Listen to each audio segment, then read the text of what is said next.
അസ്സലാമു അലൈക്കും ഹിജാബീസ്. നമ്മൾ ഹിജാബ് റാപ്പ് ചെയ്യുമ്പോൾ നമുക്ക് ഇങ്ങനത്തെ നീഡിൽ പിൻസ് ഒഴിവാക്കാൻ പറ്റാറില്ല.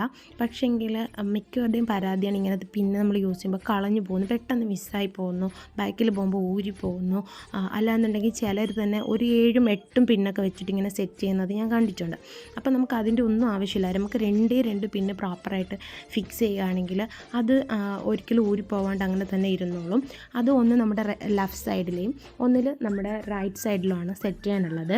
നമ്മളങ്ങനെ സെറ്റ് ചെയ്യുമ്പോൾ പിന്നെ ഒന്ന് ഒരല്പം മേളിലോട്ടും ഒന്നൊരല്പം താഴോട്ടും ഫിക്സ് ചെയ്യുവാണെങ്കിൽ രണ്ടും ഒരേ ലെവലിൽ ഇരിക്കുമ്പോൾ കാണാൻ ചിലപ്പോൾ ഒരു വൃത്തികേട് ഉണ്ടാവും.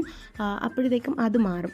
പിന്നെ നമ്മൾ പിന്നിങ്ങനെ കുത്തുമ്പോഴത്തേക്കും അത് ഉള്ളിലേക്കും പുറത്തേക്കും അങ്ങനെ ഒരു 2ഓ 3ഓ പ്രാവശ്യമായിട്ട് വേണം ഫിക്സ് ചെയ്യാൻ വേണ്ടിയിട്ട്. അല്ലെങ്കിൽ ഉറപ്പായിട്ട് നമ്മൾ ബൈക്കിലൊക്കെ പോവുകയാണെങ്കിലോ അല്ലെങ്കിൽ നമ്മുടെ കൈ കൊണ്ട് എന്തെങ്കിലും ആരെങ്കിലും ഒന്ന് അറിയാതെ നമ്മുടെ ഷോളിലൊക്കെ പിടിക്കുകയാണെങ്കിൽ പെട്ടെന്ന് അതങ്ങ് ഊരിപ്പോവും. അപ്പോൾ അങ്ങനെ വരാണ്ടിരിക്കുക ഇതേപോലെ ഒരു 2ഓ 3ഓ പ്രാവശ്യമായിട്ട് ഇങ്ങനെ കുത്തി വെക്കാൻ ശ്രമിക്കുക. പേജ് ഫോളോ ചെയ്ത് ഈ ടിപ്സ് നിങ്ങളുടെ ഫാമിലിക്കും ഫ്രണ്ട്സിനും ഷെയർ ചെയ്യാൻ മറക്കല്ലേ.